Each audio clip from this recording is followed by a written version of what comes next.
Good evening, everybody. You are with Kyle and Encrypted Connections, and today I got a really special guest. I've been waiting for this for a while, man. I've been a fan for a long time.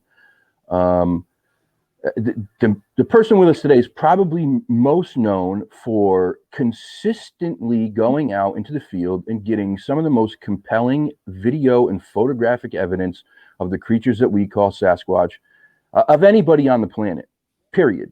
I haven't seen any better evidence in all my looking online. I just haven't, not on a consistent basis. And I'm thrilled to have him here. Mark Zaskey, how are you, brother? What's up, Kyle? It's great to be here. Thanks for having me, man. I appreciate it. Well, thank you for being here, man. I'm excited. So let's I just want to start like right at the beginning. Um, how did you get into this and when? Okay, well, my family is from Ohio and right on the Pennsylvania line, so they were huge deer hunters, and so we would hear stories from my uncles, and I thought they were just trying to scare us, but they were recounting the legends of where they would hunt, the area they would hunt, and I didn't realize that. I know that now. None of my family saw anything like that, or at least they never said anything, but they would recount the legends from the area. And we were terrified of what they would say. They would describe the green man. They would describe all kinds of different things. This, it was like, what, like there's this green glowing guy out there somehow, and so when we were, probably close to, teenagers, we used to go camping with my grandfather to a place called Grayling, Michigan. And we were there one summer. And I think this was the first time that we ever experienced anything in the woods. But we found a track. And when we found that track, it stuck with me. That was it. I saw the track. It was on the side of a major highway. It was gigantic. And my brother and I and my nephew or my cousin, I think it was, we were all like, we didn't know what to say. It was like, we're looking at this track and we're thinking, I don't know what everybody else was thinking, but I was thinking that these things are here and they're real. Like this is real. This is the thing my uncle was telling me about, Yeah. And so it was like in my mind as a child because of those things. And then, of course, everybody has that same kind of path because we grew up in America. So In Search Of and all these shows that were out at the time. And, you're watching TV. Back then we had 3 channels. So it wasn't like you were going to miss it. You know what I mean? Yeah. Yeah. So it was one of those things that you heard information every once in a while and your curiosity was piqued. And it eventually, in a few hours probably went away. But Florida was different. And when we moved to Florida, I was thrust into an area that these things lived. We moved to an equestrian community, and on that street, we were surrounded by forest, and there was a huge amount of forest at the end of this like 3-mile long ranch road. It had several ranches, horse ranches on it. My uncle used to raise Arabians, and we had a big barn out back, and every ranch was set up the same way with a house. And then the barn for the horses was against the tree line. And on the back side was the tree line. And we were at the bus stop one day, and the police came flying down the street and turned onto our street. And the whole bus stop was like moving out of the way because they had sirens on and they were peeling out. But anyway, they went to the ranch down the street from ours. And in a couple of minutes later, we heard gunshots and all this stuff was going on. And so my friend and I ran down there to see what was going on. And the cop was running to his car, opening the trunk to get a shotgun, and was yelling at us to get back and go back to the bus stop. And my friend said, "What's going on?" And the guy was running away, and he said, "There's a giant hairy monster trying to kill a horse. Get the hell out of here." And so we were like, and we ran, And Yeah. I thought, is he saying that to scare us? You know what I mean? Like, but here's the guns and all this. And so in the end, man, it was like what it was in the newspaper. And then there was these cops and all this stuff was going on. And so I was like instantly like, trying to find weapons before I got out and went outside the house and went in the woods. You know what I mean? Like, so the whole neighborhood, we had these like neighborhood kids and we all had BB guns. And so we were going out trying to hunt this thing. With a BB gun. Yeah. And we were all sneaking around, but kind of scared. But so that's how the whole thing got implanted from a Sure. traumatic experience when I first moved to Florida.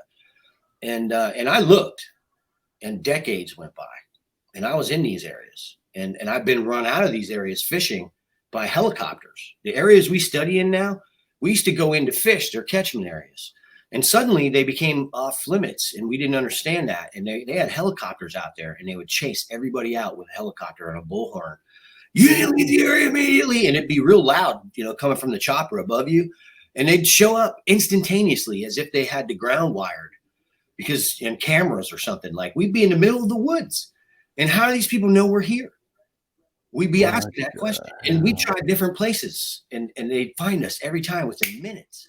So we never understood what was going on. But now looking back, I understand that that was the beginning of what we now study, which is the management program. The beginning of it. They started to set aside these areas that people were having these encounters in and put giant fences on it with barbed wire facing in, like a prison. Trying to keep them in. Yeah. And I actually literally built one of those fences in the 1990s. And the county came, because we ran 3 miles of it with barbed wire facing out like we're supposed to keep people out from going in. Right. And the county came and said, you need to turn that around. And my boss was like, that's not how it goes. The guy said, you need to turn that around, all of it. And my boss was, again, that's not how it goes, man. I can't do that. And he said, you're doing that on this project. Turn it around. We want it facing in. Well, that's crazy, man. Holy cow. And I found, 20 years later, I was doing an investigation. I finally decided to get off the couch. Right. Yeah. And so I had all this planned, and I went to that exact part that I put that fence up. Yeah. And on my way out of that, I found a palm tree that had been dragged about 200 yards, man, or, a long distance. And you could see these big punch holes next to it. And it threw it on the fence, and it just walked right up over it. And so I pulled over and did that. That was where my first encounter was. Right there. Individual, I walked in, I tracked him, and I walked into some thick bushes, and there was an orchestrated tunnel to go into it. And there were tracks all in the area, and he looked like he was eating snails out of the canal. I found weeds pulled out, and the snail shells were crushed, and there was a rock, and there was all this stuff. And I'm like, this is hands, man. Yeah, for sure. I saw the tracks, and I was like, man, I couldn't even believe what was going on. But that was my first encounter. The individual screamed at me, got off the ground, and took off. And now, I never saw him, but I ran.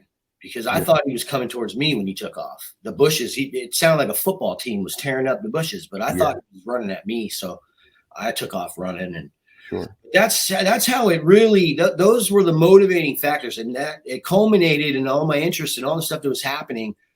It culminated into that experience. And then I was angry because I had just left the park offices talking about, are there encounters in here? And I read one. And the lady was acting like she didn't know anything about it. And then if you don't know anything about it, then why did you call an FWC officer in? Mm-hmm. You know what I mean? And he came in and harassed me out of the office, basically saying, you're not allowed to be in here doing anything like this. You have to have permits to do this and this. And I'm like, I'm visiting the park, man. I'm not official or anything. I'm allowed to carry a camera. What are you talking about? You know what I mean? Like, so I was angry when 20 minutes later, one of these creatures was there and real, Yeah. So I knew right off the bat, because the guy, the way he was acting was just like, there's something wrong with you if you're asking about this, and you need to not be asking about this. And you definitely don't need to be in here trying to take photographs of something that doesn't exist, sir. Yeah. Right. So you wouldn't get that. You wouldn't be that defensive about something if there wasn't something to hide. That attitude is definitely suspicious. Yeah. Well, I mean, that's one of our, that for a long time I used that. Yeah. And would use that in encounters with officials, Yeah. And it's like, if there's nothing to this, then why are you harassing me and not the 14 guys with 22 guns over there? Right. You know what I'm saying? Like, dude, I got a camera. Yeah. I'm more dangerous right now than the guys that are shooting guns off in every direction. Right. So I've had plenty of meetings with officials about this, trying to, talk to them and really read the situation and find out, what is it that these people really know? And in the meetings that you have with these people, one thing rings true. They're unwilling to look at any evidence, unwilling. And I've had plenty of it in front of them. And with the exception of one FWC officer who looked at the photographs on my cell phone and flat out said, "I don't want to see anything like this out here." But all the officials that basically provide stewardship for the natural environment, we've been involved in confronting these people, and I can tell you that based on our investigation and our interviews with these officials, they're hiding all of this. And I mean, if you had one meeting with the people that have stewardship over these areas, I don't know what person could walk away having asked the right questions and not understand that there is a management program going on, and these people are concealing it from everyone. Yeah. Well, I mean, you think about so many reports across just North America coming from the same places over and over, like you're talking about wildlife management areas, national forests, state forests, places where people, it's very remote. They're not allowed to go in with guns in the national forest, right? It's that funneling these things into these areas as best as they could, because if they're in those areas, especially the very remote ones where you're at, it's totally different though, right? Because like you're talking about how I remember Carrie saying it's tight. It's not like this is a giant area that's spread out into the mountains and across valleys and all that stuff. The area you're in is a little different than if you're talking about a state forest that stretches for, miles and miles and miles and miles and miles in every direction. That's very vast. And there's all these remote areas where they can go in. Yours is different. Yeah. Correct? Yeah. What we have a unique situation, and I kind of get into this in the Impossible film for a minute. It's a unique situation because they've developed Florida from the outside in because of the coastline being so wide. So it's different than a lot of other places. There's this value around the state of Florida that people want, that scenic view kind of thing. Sure. So the development has been working its way from all sides, from the north, from the south, from the east, and from the west first, but from the north and the south now. And getting over, they've been trying to tame the glades for hundreds of years, man. And there's been people who've literally taken on the task of trying to dry out the Everglades before ecology and conservation was understood and what the Everglades actually really do for America and all the stuff that goes on. So there's been development in these areas and attempted development for a very long time, but the people who succeeded have collaterally succeeded in driving a large number of these creatures into a very small environment, much smaller than I'm sure they're used to being in, specifically because the development that we choose is always in those niche spots that we go, wow, scenic, set it up, man, community, there's a lake there, there's this, there's that. Well, coincidentally, they're hominoids too, and they like these spots as well. So we choose the same areas they have already chosen. They've been there for thousands of years. We come in and plop a rural area down and start to develop it. The encounters begin. This is a pattern over the last 200 years. The encounters begin to happen. It doesn't matter where you go. If you're cutting that forest down, the encounters start happening. Yep. Down here, you're not going to get away with it without getting confronted by the residents. And this is what goes on. Curiously, the next thing you know, the Army Corps comes in, and we have all of this division between the development and areas that they're calling preserves or preserves. And if you really start looking at the terms that they use and the definitions of what they're using, they're telling you the whole story right there. Yeah. The preserve is actually a preserve. And what are they doing? Look it up. You wouldn't believe it. You know what I mean? It's like these things, it's like they tell you everything. People don't bother. They think they understand what the word preserve means, but it's a prefix followed by a suffix. And in the end, those two things mean very different things. Yep. For sure. And they're telling you we're preserving these creatures. We're getting them ready for something. And in these management areas, you will see this. You will see it. We've seen them run trackways over. We've seen them burn the exact area the tracks lead into. And I'm talking about multiple times over this last decade where these people are somehow magically in the exact area our films are located in. And I'm not talking about within a mile. I'm talking about where I found my track yesterday. And there's a fire.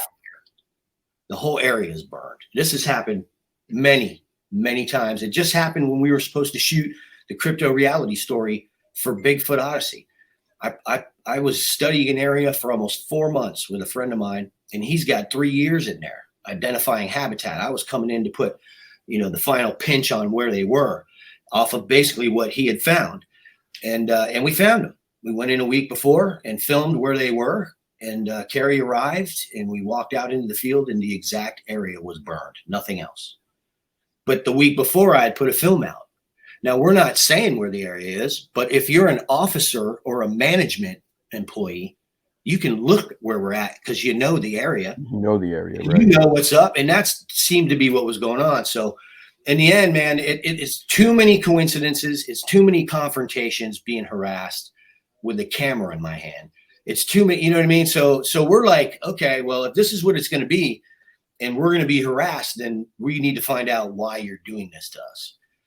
Because man, this is like, it's not okay, So what we've been doing is working on other sides of the Bigfoot equation behind the scenes, trying to investigate the management. And so we've uncovered documents that clearly show that the Senate in the state of Florida not only was bringing amendments to an existing bill, but there's a bill on the books somewhere, and it's not showing. But it clearly talks about how they passed it, and they're bringing amendments to even change it for a management plan for these creatures. And so we have all those documents on our site. You can view them. I mean, literally, you hear these senators talking about how this bill flies in the face of the Constitution. At one point, one guy says, "Is this the bill we passed last year?" And the head of the Senate, the chairman, says, "Yeah, this is the one we passed last year." It's like we're sitting here, all of us, looking at the smoking gun. It's never been seen before. It's online. It's been online for almost 3.5 years, because when the people from Tallahassee sent it to me, I put it online for everybody and said, share this everywhere. But it's like people will debate whether or not the word yes is the word yes where the bill is. And you're like, dude, the guy's saying it. It's right there. It's a transcript from the Senate. You know what I mean? Yeah. And so you look at that, and it's like, all right, obviously, people understand how to get attention with these things. And if you're not involved in it, it's a very easy way to get involved in it by disagreeing. And there's those channels around, you know what I mean? Yeah. Yeah. It's funny. I feel like in today's day and times, you were talking about how when you went into that office and you were talking to those people, then you had a camera and there's 22 guys out there with guns and you're getting the flack. I feel like today, the world we live in, a camera is more dangerous to people like that than a gun is, right? Yeah. Because a camera tells the truth. Absolutely. And that's the point to that whole statement, is that realization that, I said this, on many occasions to these people. I'm carrying a camera. Yep. What exactly in your mind does that equate to probable cause in some crime that you have to confront me? Like, you're dangerous. And that ultimately is what it comes down to. When they refuse to talk about what's going on, I understand. I know what the magic words are. Yeah. And so I normally just say the magic words, which is basically go get your supervisor. Yeah. You know what I mean? Yep. And typically everything stops right there. It's have a nice day. Yep. Because it's harassment. Yeah, of course.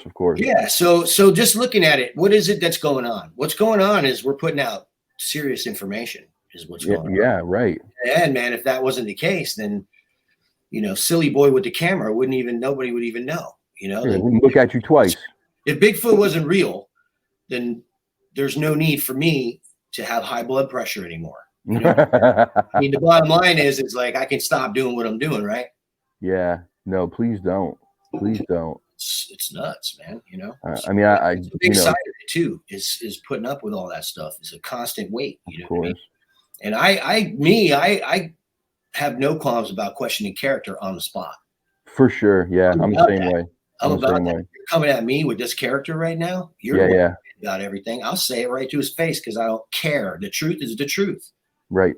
And you're not going to wear a badge and come at me with lies, bro. Right. Contradicting what the badge symbolizes. Right. Sorry.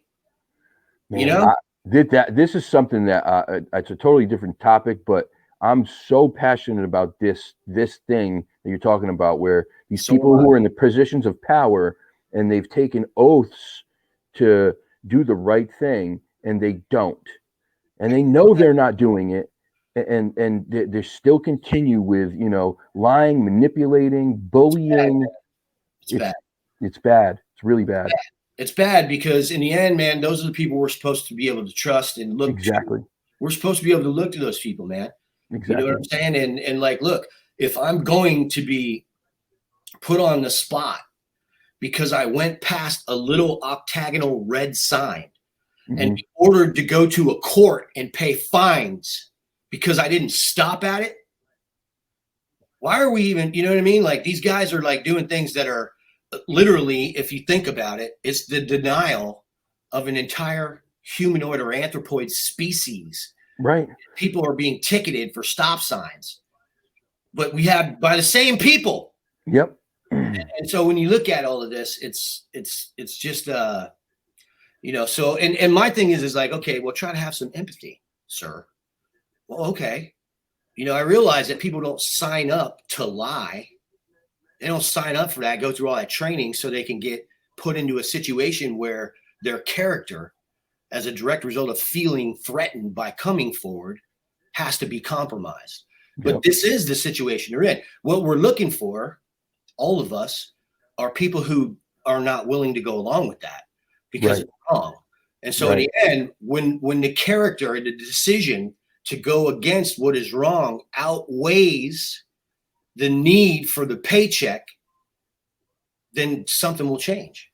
But in the end, that's where we're at, man. What we're looking at is the conundrum everybody faces. How am I going to eat today? And if I talk about it, how is that going to affect my family?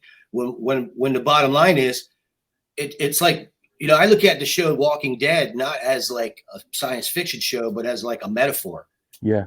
You know what I'm saying? And in the end, he feels like Rick. Yep. Surrounded by zombies who will just eat his brain if he comes forward. And that is what it is, man. You know what I'm saying? Yeah, that's one guy. It's 8 billion people in the world, man. Yep. And that's where they get it from. That's why they can get away with it.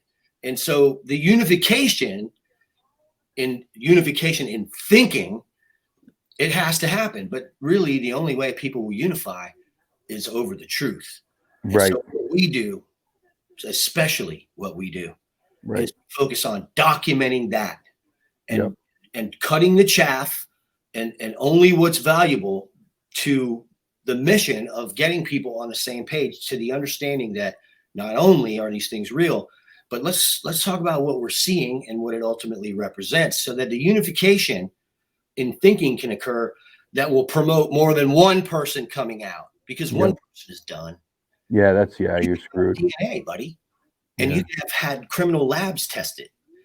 And the national news will still make you look like an idiot by not talking about how the criminal labs tested the DNA and confirmed your results. They'll just talk about how you're a veterinarian and don't know what you're doing. Yep. And they did that, regardless of whether the DNA is real or not. It's been confirmed by multiple criminal labs. Right. So why are we even having a discussion about whether the Ketchum study is real? Yeah, it doesn't make no sense to me. It's Ketchum, right? That's the name. If it was we, the people, on the study, might be a little different. Might be. That's the problem, though. You know, you said it.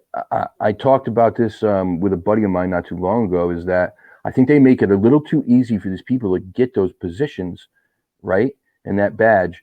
There was a time that I feel like there was a time when being an officer, whatever kind of officer that is, whether it's a police officer, a wildlife management officer, people took those jobs seriously, and it meant something when they took that oath. And when you make it as easy as it is to get that job, where you only have to go to 6 weeks of training at the police, the whatever they call that, the police academy, to be a police officer, 6 weeks. I mean, anybody can do 6 weeks of training, right? And then you're getting a position where you're pretty much guaranteed minimum in most places $60,000 to $65,000 a year for 6 weeks of training, not too bad, right? You go to 4 years of college, you're not even guaranteed that kind of money. Most of the time, you're going to make much less than that. And then if you add on overtime, you're doubling that salary. Plus, you're getting great benefits. So what you said is so true. And then now federally, probably even better, right? Even better money, better benefits. And in the world we live in, where the price of everything continues to go up, and they make it harder and harder for people to survive. I feel bad for those people in a way, but at the same time, I'm hoping that what you're hoping for. I'm hoping that some people with some integrity step up and go, you know what? Enough's enough. Yeah. Like, this is crazy. Because we're not just talking about an animal here. We're potentially talking about a relative of ours. Yeah. It could, disgusting, man. Isn't it? It could be the closest kin we have. It totally. What we're talking about right now is, I think, probably one of the reasons that I carry a chip on my shoulder where academics are concerned. Yeah. Because when you have these positions and I don't see people who get into science as being non-curious type of individuals, right? Like you're a biologist, and it's obvious that since right off the bat, before you even go for the degree, you're not going to be rich. Right. You're doing it because you love biology, right? And so sure. I have absolutely no understanding for this, because there is absolutely no way that an amateur researcher who basically quit school when he was 14 can figure out what's going on out there in a matter of like weeks and just looking at sign. And you expect me to believe that like you have this degree and you've done all this studying and somehow you aren't finding the same things with the awareness you have and the education you have. No, it's not possible. These people are all through these areas. And so in looking at, what goes on, I have like no qualms about confrontation on this. I don't care how many letters you have after your name. Your ass is wrong. Period. I don't even have to talk to you. You're wrong. Period. Yeah. And in the end, man, I get so tired of it, because here again is an example of people who we're supposed to be able to trust the information that they're putting out. Right. Well, I got news for you. If your whitetail study doesn't include information on the keystone species that's killing it, you're not telling the truth. You're putting out bad data. Right. And this is across the board, every biological species, because what we're dealing with right behind me is a keystone species. They affect every aspect of the environment, the plants, the water, everything, the animals. And so there's no way you can go into a habitat and not find the sign, first of all, because they leave it. They're on the ground, walking around. They're laying, they're digging, they're tearing stuff down, they're manipulating, they're building. You can't not find sign. Right. So it's curious to me that where the Native Americans were seeing these creatures, and we have oral tradition, the land comes in and gets reoccupied. In the same area, we have Europeans through the 1800s and 1900s in the exact same area reporting the exact same thing. And now we have a new takeover and development starts in the 1900s. And in the exact same area, we have the exact same thing. And in 1974, when police officers were still actively, independently thinking, we had a chief of police in Dade County pick one of these creatures up. A baby, right? Yes. And take it to the hospital. I remember this. Yes. And then it vanished. And this guy went in the newspaper and told the whole story, because that was back when people were still actually cops. Yes. And they weren't being trained to stop thinking about humanitarian and the humanitarian side of the job. That everybody's out to get you. You know what I mean? And it's like, dude, but I love you more now than I love you more now than I did before. And I didn't know if that was possible, but I'm telling you, bro, I'm right there. This stuff gets me, like, I get so angry about it. Yeah, because man, look, the only reason we're here having conversations like this right now is because people are lying. Yes. Period. And nobody wants to look at it, because the bottom line is the silk cage is too comfortable. Yep. And that's a damn travesty. You talk about having sympathy for what happened with the Native Americans. Well, they were sitting in there talking about how these guys, the true Aboriginals of North America, were here when they came across the bridge. Right. There's not a tribe on this continent that won't tell you when they moved into the area they settled into, it was occupied. Yep. That makes these guys Aboriginals, man. Yeah. It wasn't Christopher Columbus here first. No, right? And the guy who came here first, literally tells you these creatures killed my crew and we had to leave. Right. And that's Vikings saying we ran from these creatures. Yeah. Vikings don't run from anything. But they ran from them.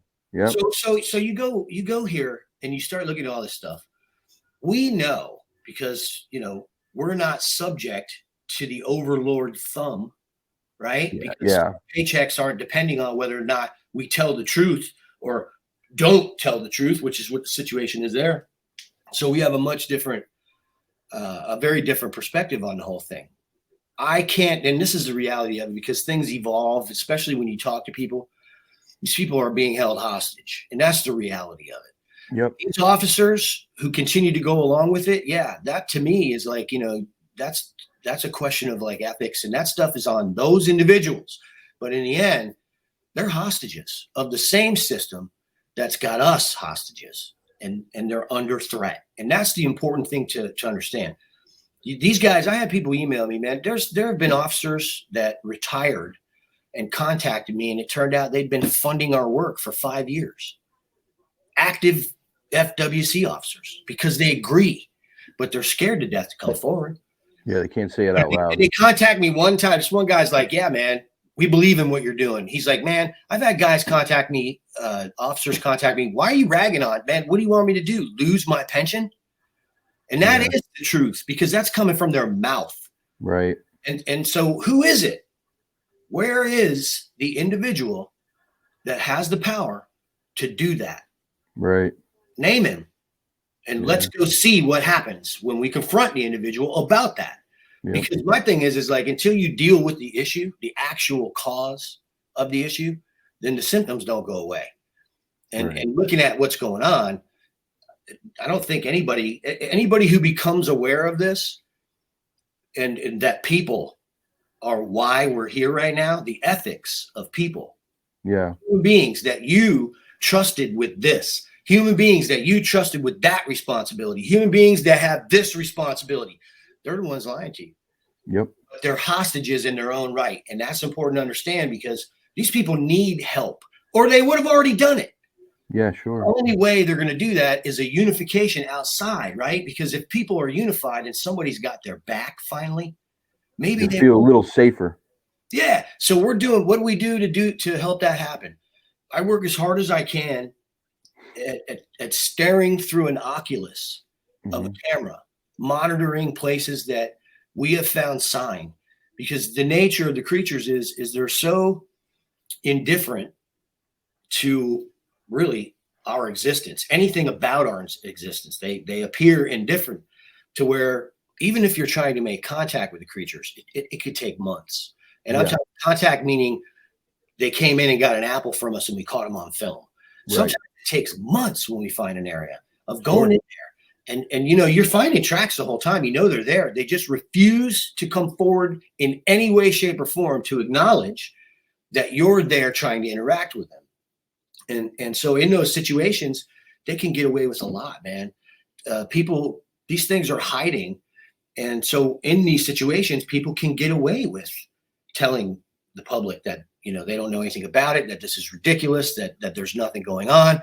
But if we can uncover the creatures themselves, then people are going to have to act stupid like they didn't know about it. And when that happens, this whole thing will unravel, because there's no way you don't find sign of these creatures. No, there's giants. They're giants. Like really, you're expecting, it's like they're expecting this delusion to take root. Right. And then stick, regardless of the fact that all of this is real. You can't hide reality, man. All you can do is bullshit it temporarily, because in the end, these creatures are real, man. And it's going to come out. And the thing that we found out is like I said in the beginning of this, is we have a unique situation because the development here continues pushing them into small areas. Yep. And the areas we research now are already too small for the number of individuals that are in these areas. There's 4 or 5 spots that we research that right now they're trying to sell off portions of the research area. They've already developed portions of the research area in one of our other places. It's smaller now. And in looking at that, what's the reaction here? Well, if you go in and you monitor these new fences that are being put in, you can see where they're being destroyed. The creatures are coming through objecting, ripping posts out of the ground. I mean, people aren't ripping fence posts that are 6 inches in the ground, and you can't happening. A machine, and it's clearly just ripped out of the hole. The fence is like broken, bent down all over the place, and there's huge trails coming up to them with no hoof tracks on them, but you find 17, 18-inch tracks all along them. Yep. So, it's like, and it's funny because no matter how many times you see this and film it and show it, the disconnect that between the viewer and the actual experience and the evidence is, the divide is so great. The gap is so great. The misinformation is so strong that when they view it, it's still a big question mark, no matter how solid it is. Right. We've shown 10,000 pictures of these creatures, man, in the last 8 years. And it's still a question of, is it real?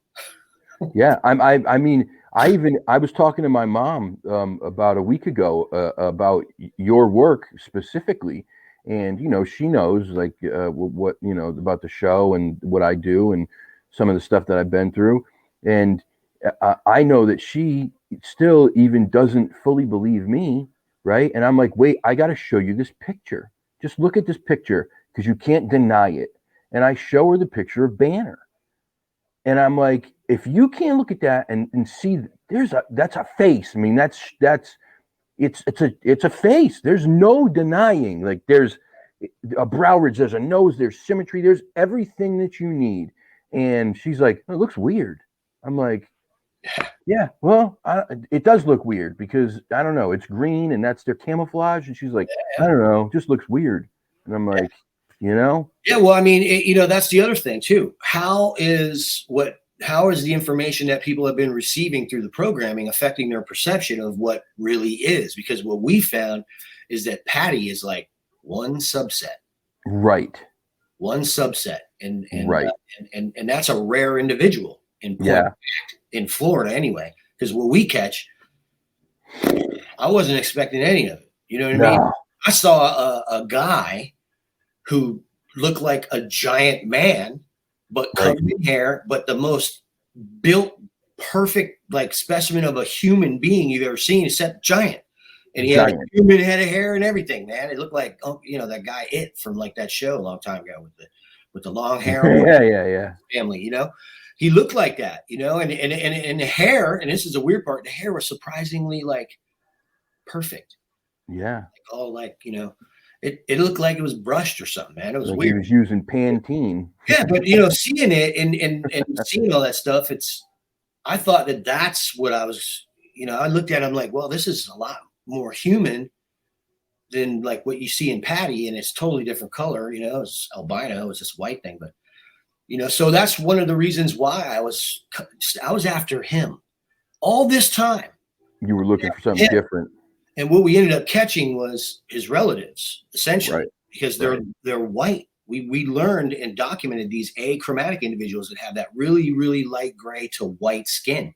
Mm-hmm. And that's, upon seeing that individual, I understood something was going on this guy's skin, because even in direct sunlight, he looked like he had mother of pearl swirling on his face. And I assume now that was probably from not washing, and there was oil on his face. So in direct sunlight, you were getting that sheen, like motor oil on a water. And so I was like, okay, well, that kind of explains that. But when I started to see these individuals, and it looked like they had the swimming pool reflection all over them, and I was like standing there not understanding, and then suddenly it all stopped, and the sun went behind a cloud, and there was a Bigfoot standing there, but he was white with gray hair. I was like, you just like, and I'm like, trying to grab Melanie, and then the bushes were moving, but I had seen it. Yeah. And that's why it's like, people are like, how are you doing this? Well, we're not after what you think Bigfoot is. I look for a phenomenon that I see only on the creature's face. So wherever they're at, if they're in the canopy, the phenomenon looks very different than what bushes experience from the sunlight.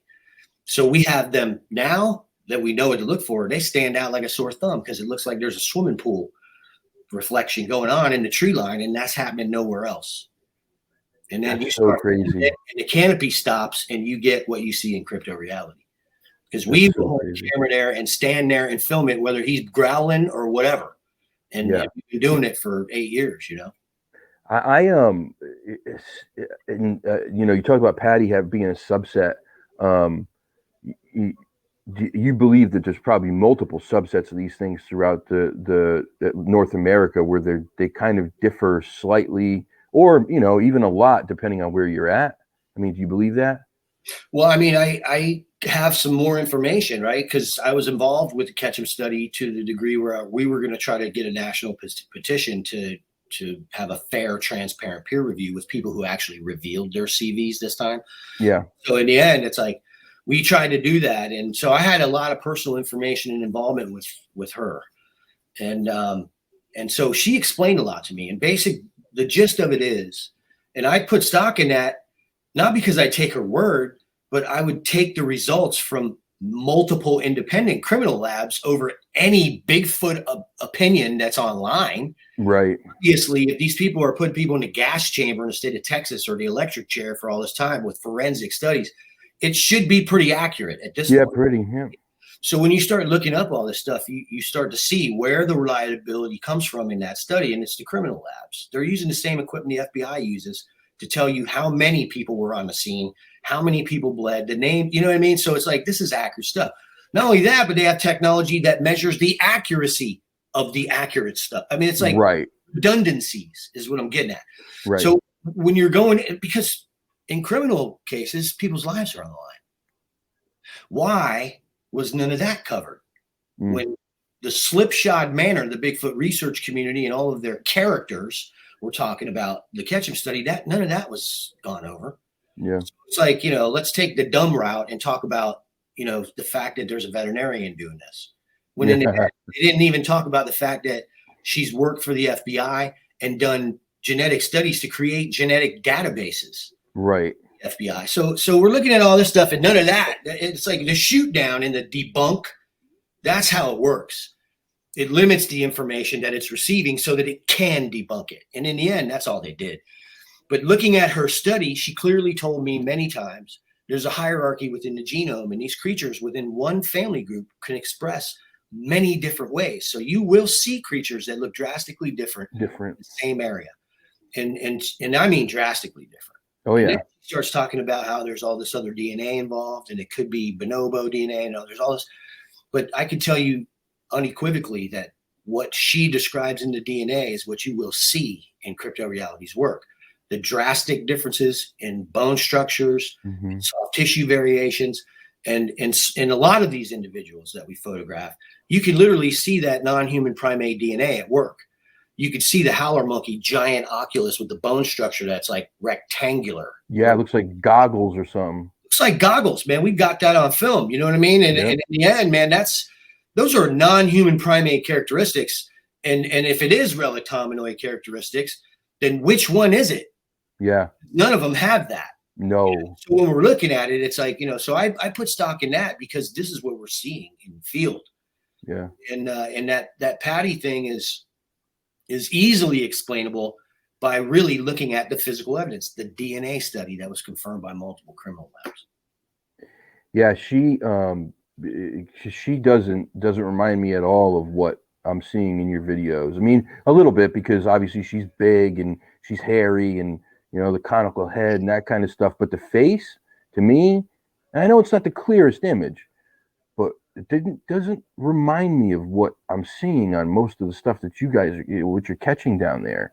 Looked different. And, then you hear about, people have encounters with these things all over, and people describe essentially the same thing, right? There's things that are commonalities that you always hear between most encounters, but then you have ones that are you know, a little different. This one's a little different from that one. That one's a little different from this one. You know, different color hair. I saw one that had like chestnut brown hair. Then I saw one that had gray hair. You know, their skin color was a little different. Their head shape was different. The first one I saw, there's a good chance that that could be like what we're seeing is like, okay, the human side of it is, if we look at the DNA, human beings have a tendency to look different from each other, with the exception of twins, you know. But in the end, we have twins. You said you're catching twins there, right? There's twins. Occasionally, we've caught what appear to be two that look exactly alike. And it's one of those things where I think the human side of it gives us that. But if you really look at it, the non-human primate, that stuff that she talks about being a part of their DNA, those expressions, you can look at 400 howler monkeys and it's hard to tell the difference. Sure. So, but the human side of it, you get the difference. Right. So it really is what we see. We see that the non-human characteristics of this creature have a tendency to match the creatures that she said were a part of their DNA, period, whether they're non-human primate or the human primate, because with the human primate, we get the drastic difference in the bone structure. And if it is a part of a lineage that at some point interacted with what I would guess was Native Americans. And that is a possibility, not only a possibility, but you're staring at one. My great-grandmother was full-blooded Lumbee Indian, and our family has 69% more relict hominoid DNA markers than any DNA they've ever studied. That means at some point in my lineage, one of my Native American relatives either chose or was forcefully taken, a female relative in my lineage. This is how it works, you know? And looking at all of this stuff, I don't look like them, but I'm generations down the line. I got a couple uncles that look like one. You know, really? In the end, man, covered in hair. Covered. I was born with 2 rows of teeth. No. 2 rows of teeth, top and bottom. That's I had to have 27 teeth pulled. It's in my lineage. So when we go back and look, the discussions we're having about whether relict hominoids were real are ridiculous. The discussions we're having about whether relict hominoids interacted with native tribes is ridiculous, because DNA shows that this stuff happened. But we have these discussions without that information within the Bigfoot research community, and all these theories develop and all this stuff goes on, and people don't realize you're staring at one, period. Crazy. Yeah. That's but crazy. The thing is we all have a certain amount of Neanderthal DNA. Sure. Right? Yeah. Well, how do people think that happened? Yeah. You know what I mean? The one that I saw in 94 this work pretty much describes how it happened. Right. Yeah. The one that I saw in 94, I described, and this is, and I had no other way to try to tell people like what I was looking at and its facial features, other than to say it looked native. It looked like a Native American. Its face did. Besides the wide, big nose, everything else on this guy and on his face made me think of a Native American. The shape of the eyes, the high cheekbones, you know, they're very strong, pronounced. The jaw, everything. Short forehead that sloped back. Like this thing looked native to me, and you know, it all makes sense. But there's stories going back for how long with these things that they interacted with them, that they shared things with them, that some of them were abducting women and children. And well, what are they doing with them? What are they abducting? They're probably not eating them. I would doubt that. I mean, the proof of the behavior is in all of our DNA. Right. And in some of us, apparently, there's more drastic examples of what went on more recently. Obviously, my great-grandma was full-blooded, so I know it's in her lineage, you know? I mean, yeah. Somewhere in that lineage, that happened. And so looking at all of that stuff, it's a little more difficult to have conversations with people who have certain opinions about all that. Because the bottom line is like you can't deny your own DNA. Right. You know? And yeah, just looking at it. And the other thing too is to know is that what they're doing now, instead of labeling what hominoid it was, they're speaking generally in your DNA. and saying relic hominoid. Mm-hmm. They're not getting into what it was. And it's Right. possible that when they tested my family's DNA that they found something they didn't know. Yeah. Or they didn't like. Yeah, or they didn't like. So just looking at all of it, it's disturbing that, like, you know, I'm living proof and like I'm still on this podcast and nobody wants to hear it. You know what I mean? It's like, what do you do, you know? Yeah, I know. I get it, man. I get it. Keep my head down and keep going. And that's it, you know? Every once in a while we look up and we look at the trail we just blazed and we're like, but so in this community though, Mark, let me tell you this, as this show aside, podcast aside, being someone who enjoys the subject, the subject matter, who enjoys the search, who enjoys learning and finding out new things, I can tell you that what you're doing, and I talk to a lot of people about this, I can tell you that what you're doing is making a difference in this community. It is.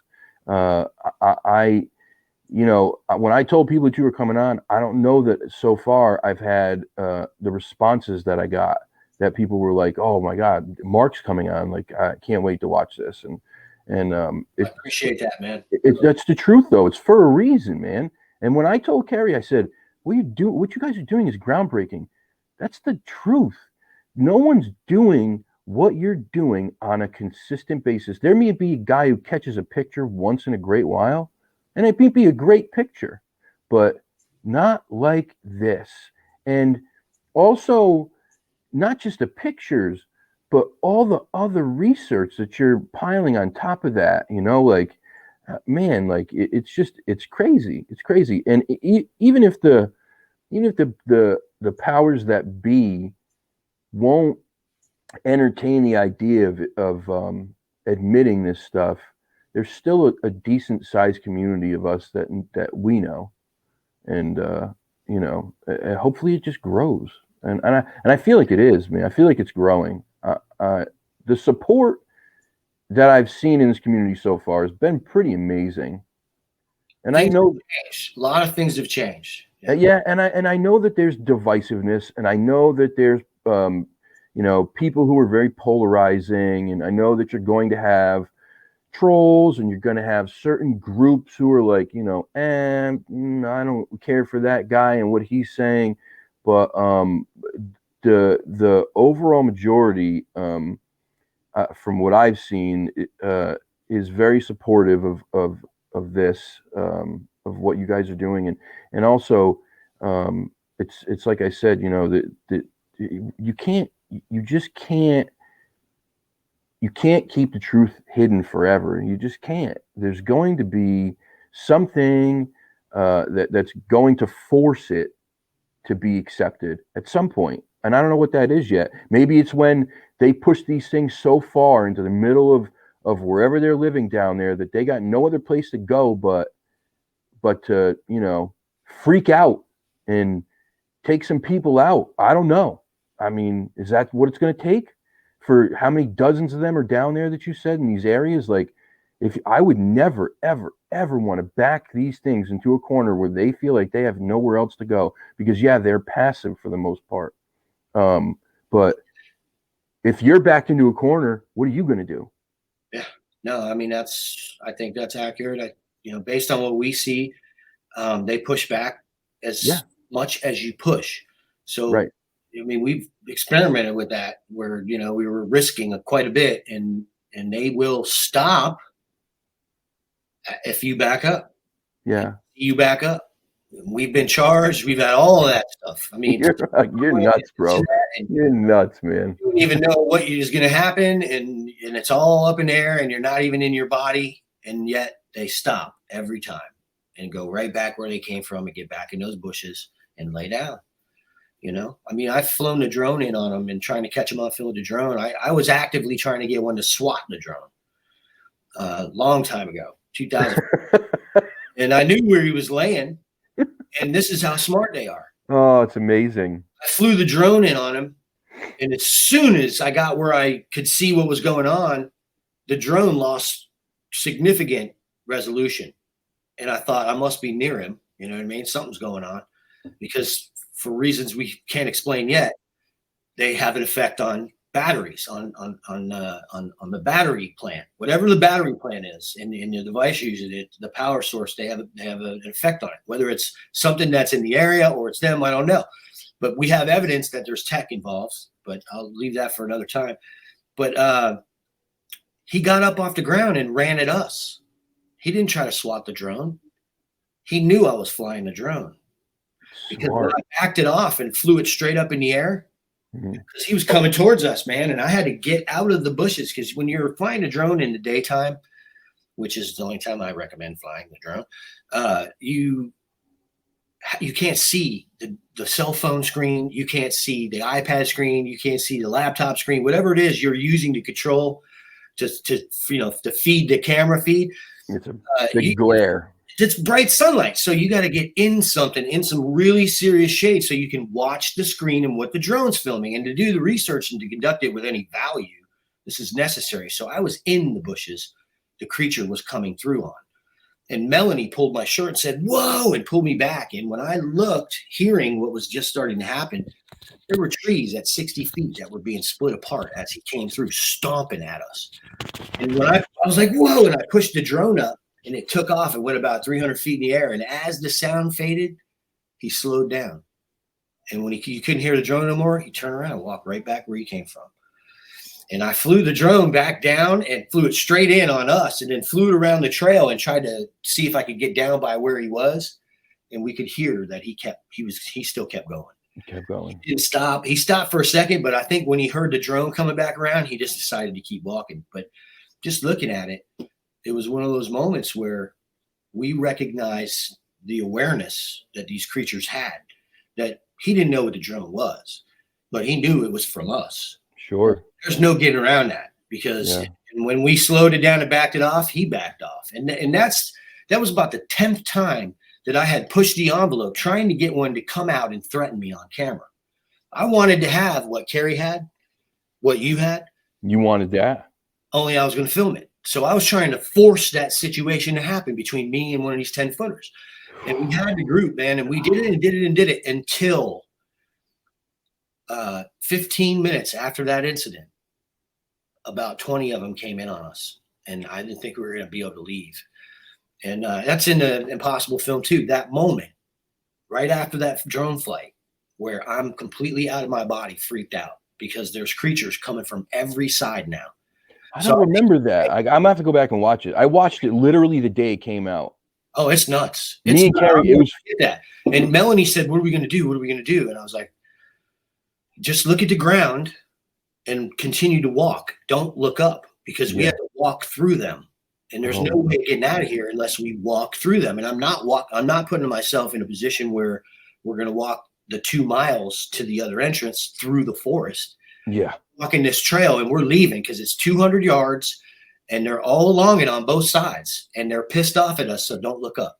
And it was the most uncomfortable 30-minute walk in 8 years, because you could hear the creatures moving alongside of us breathing. The sun was going down. And that was actually the last time I was in that area 3.5 years ago. I mean, seriously researching. Ooh. They put me off of it because of Melanie, you know. It's one thing if I was there by myself and that was going on, I probably would have kept pushing it, but Melanie wants to be there. Yeah. And I absolutely refuse to put her in a situation where, you know, so when that happened, I was like, I just made a mistake. Yeah. And I put you in a position where you shouldn't have been. And so from that point forward, we didn't do that anymore. You know what I mean?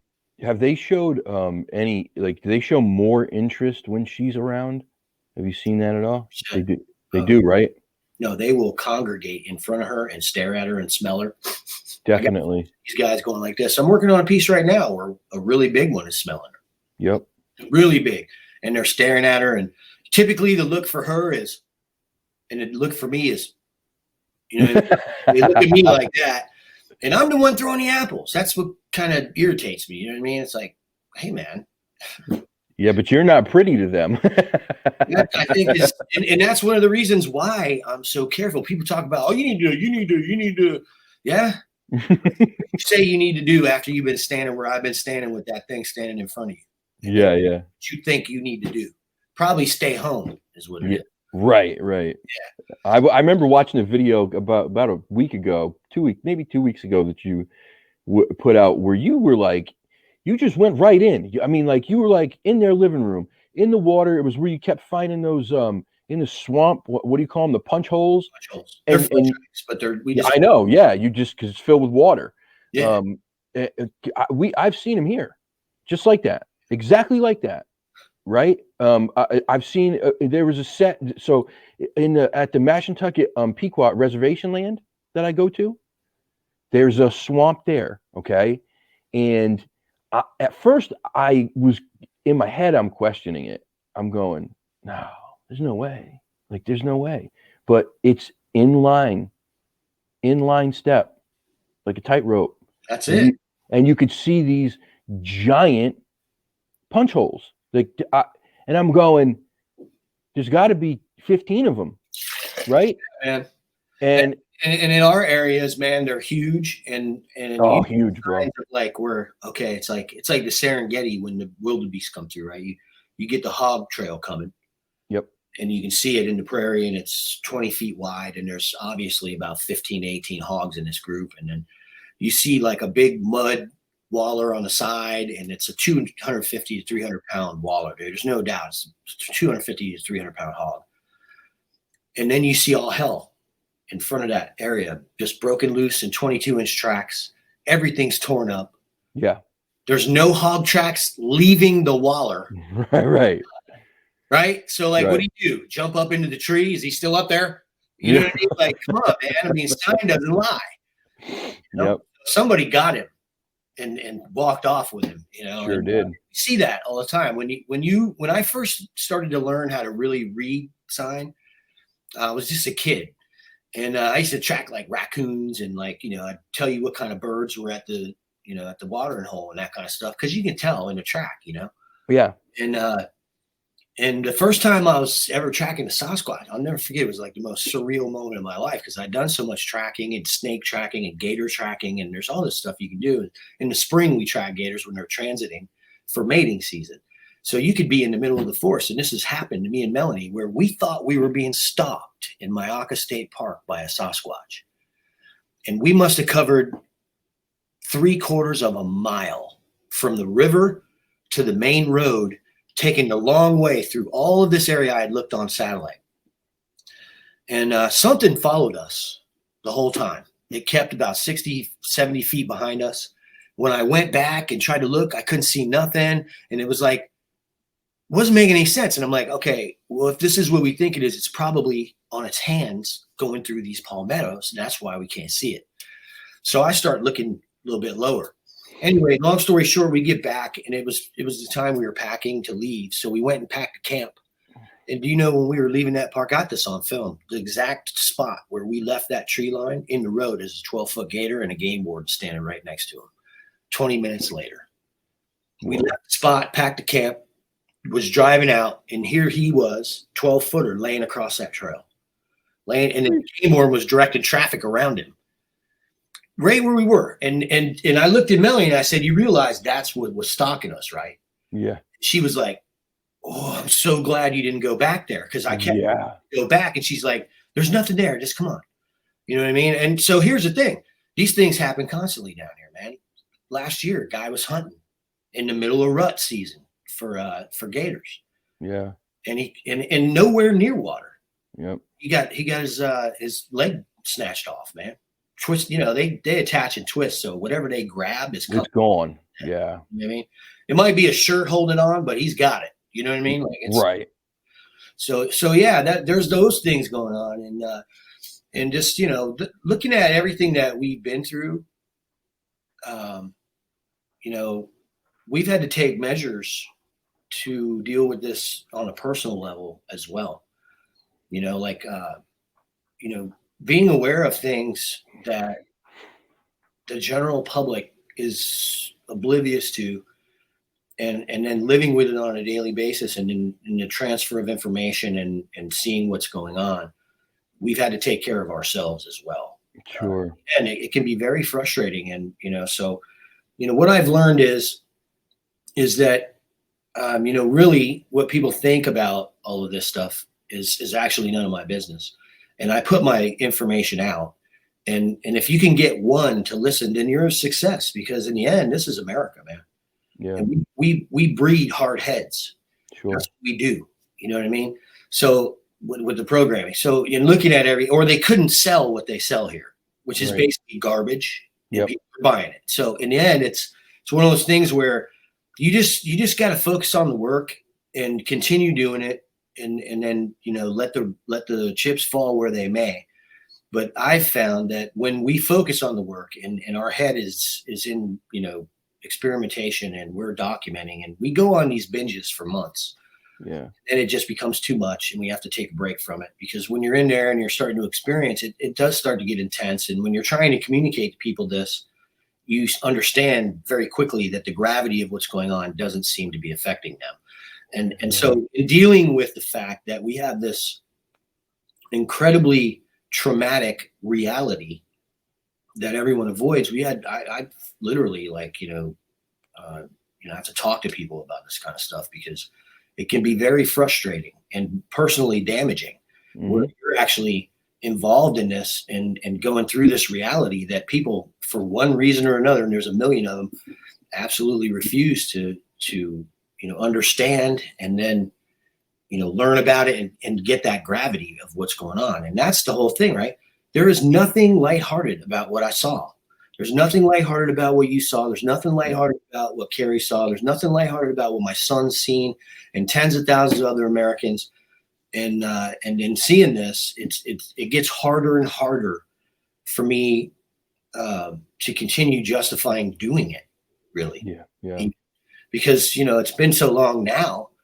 And, I used to think, man, we didn't even make a dent, but in the end, I'm starting to see our terminology from our research is now becoming public terminology. Yeah. We're starting to listen and starting to learn. And so when that was the big thing about Carrie. When Carrie contacted me about being involved in something, and we didn't even know what it was because it hadn't evolved yet, I was quitting. I was done. I'm done, man. You know what I mean? I did what I wanted to do, which was develop a formula to find the creatures wherever they are. And we have that formula, and we've done it successfully in several different states. So I did what I wanted to do, and I've got the physical evidence and all that stuff. We're just going to wait until science catches up. And when people are ready, we'll turn our DNA in, and they can say, wow, they really were doing it. Yeah. That's what I was going to do, because in the end, it didn't seem like we were even making a dent. But Carrie assured me, man, no, dude, I'm hearing your terms all over the place. Diffusion is a regular statement in these communities. They're talking about how that creature's diffused. Yep. They're achromatic, and the achromatic, and all the stuff that we studied for 5 years intensely, and all the times I repeated those terms, trying to introduce a more realistic and respectful dialogue and how these creatures are hiding. Because the reality is we don't see portals opening, bro. Hear them run away. We don't see all that stuff. I have witnessed the phenomenons, and I do know these phenomenons exist. And I also have seen the phenomenon in areas around around these creatures. Yeah, sure. So have I. Yeah. And like, I'm looking at it, it's like I'm catching the creature on film. Carrie and I have witnessed all kinds of things. My wife and I, all kinds of, strange stuff. But, to put it all together is you're putting the cart before the horse. This has to be documented in a way that there's a lineage of repetition, saying, yes, we've seen these things around these creatures over and over and over again. And seeing them once out of 600 expeditions or something, that's not a repetitive pattern. You know what I mean? So I can't say conclusively these things are, part of their existence. I just know that, we do have some camera troubles and all that kind of stuff, when we're around these big ones. And that's the thing, right? Like, people have to understand, we shot footage of these creatures with no camera trouble for years. That's the truth. I didn't have any problems with my cameras, and I wasn't using expensive cameras, man. So It's real easy to interfere with because the batteries were low quality. But that's not what happened. What happened was when Carrie and I created a mission, within 1 month, my research areas were occupied by something that was destroying our cameras, not just shutting batteries down, destroying memory cards, destroying footage, destroying the cameras. And that never happened before. But we had gotten some traction, Carrie and I. We started moving forward. And then that's when the phenomenon started happening. And so I've been dealing with that for months. How do I get this footage when the bottom line is I can't even get out of my truck without my camera being damaged? And how is it occurring? You know?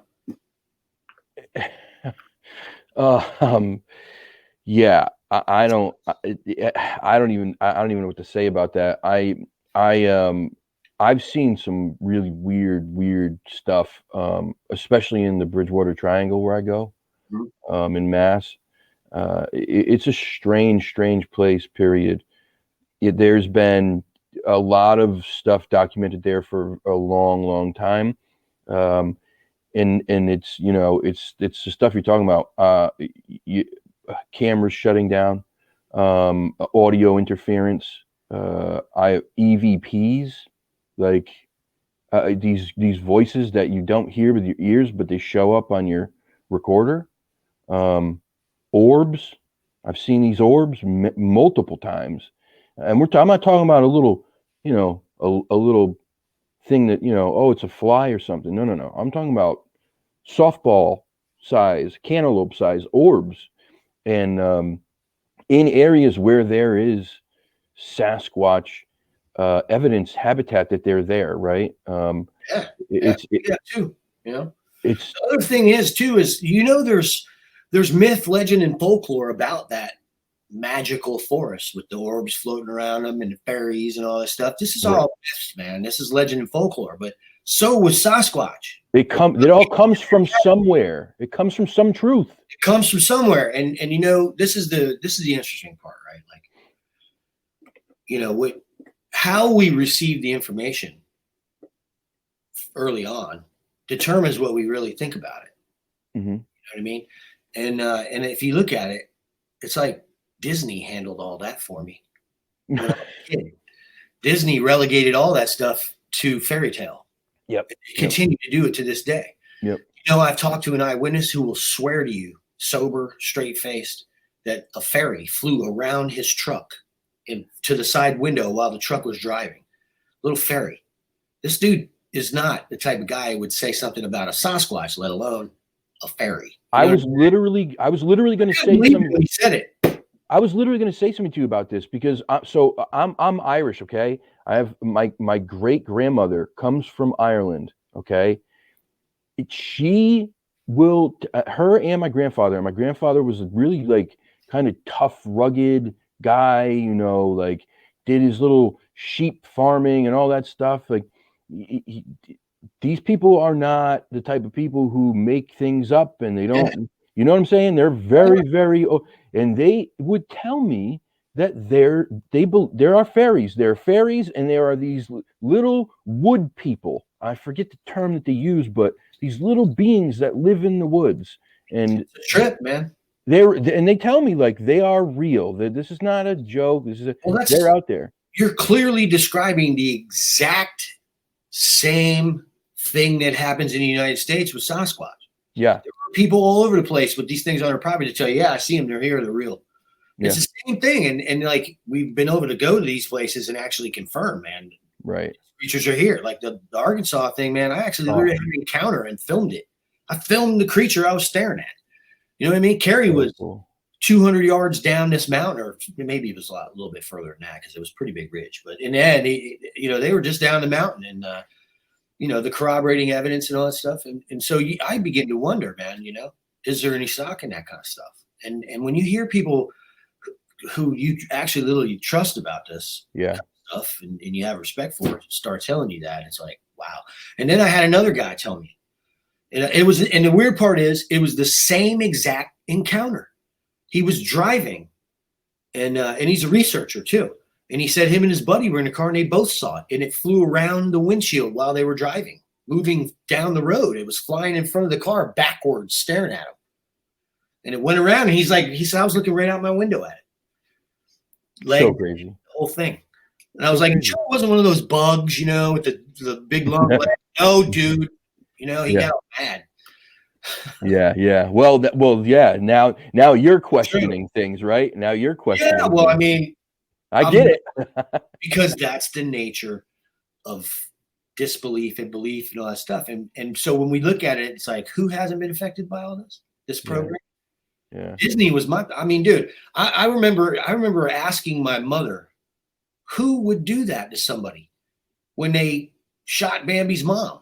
yeah, I was like, this is like the 70s, man. And I'm watching this and I'm thinking, man, I was really little. And I remember being traumatized by that and yeah. thinking, why would these people, I remember asking her, why would they do that? Like, I wasn't asking why the hunter did it. I was asking why the movie maker would do that. Right, Why would you show us that? right. You know what I'm saying? Yep. And so they've had our psyches, man. And I think one of their executives was quoted as saying, "Yeah, you got to get them young. That's when we get them." Wow. Yeah, I was like, "Damn." That, But looking at it, it's one of those things where we have a category in America, mhm. and things are relegated to that category, and everybody knows how to behave about what's in that category. Mm, That needs to change. yeah, You know? yeah, for sure. Um, I know you're busy. I don't want to keep you too much longer, but if you got a couple minutes, Yeah. Yeah. couple, we spoke through email a little bit, because I had some questions for you about the stuff that I was trying to research up here because I say it a lot. Connecticut's not known as like the Bigfoot capital of the world. People don't think of, especially southeastern Connecticut on the shoreline, as a Bigfoot hotspot. And I wouldn't say it's a hotspot, but they're here. In certain places, they're here. You told me to send you a picture on a map of 100 square miles of areas that I was interested in researching, and you'd put me right in their living room. Um, Did you you go said out? I did. Well, what happened? So I sent you a few pictures. Did you remember the pictures I Oh, sent you? okay. I didn't know that. I didn't know that was from the satellite spot. Yes, Obvious manipulation that was from the satellite spot. Okay, that so I picked. listen, that you picked. So listen to this though. It gets even better. It gets better. Okay. Okay, so I'm out there in Sugarbrook State Forest. Okay, in Plainfield. That's where I caught all those things that I sent you: the the twist and the break, which Yeah. was clearly twisted around, You could see it in the photo. clearly, and Yeah. that was 9 feet in the air. Oh, that's Okay, beautiful. 9 feet in the air. So you got a big one in there, A at least. biggin, a biggin. There were two tree breaks right as I got into this one area. Okay, that first one was on my left, the other one was on my right, both pointing towards the trail. Then I came. I was walking kind of off the trail a little bit into the woods just to see if I could find anything weird. That's when I found that. Do you remember where I sent you the picture of the smaller stick structure at the bottom of the tree, Yes. where they were all kind of balancing, and then there Yeah. was a ton of them shoved right in that V, Yeah, man. right? So that was only about, I don't know, maybe 40 yards from those two tree breaks, and in that same area, my camera died. I was an idiot, Mark. I didn't check the battery before I left the house because I hadn't used it in so long. I thought had been off, but my niece comes over and she plays with stuff, and how that goes. So I couldn't take a picture, but only a couple feet from where that thing was, there were two rocks, and there was a whole bunch of nuts on the ground, all broken up. Okay.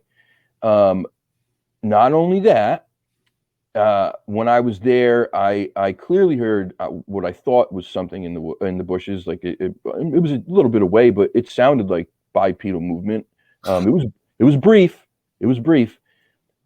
The best part about this, though, is that there was a gentleman, and he was there hiking, and he's because I look like a weirdo. I don't look like the other people. I'm in there like on the ground looking for stuff and taking pictures of these trees broken and all.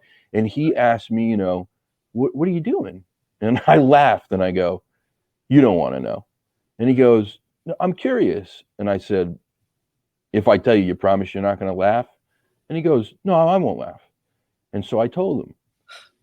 And the look on the guy's face, okay, completely changed.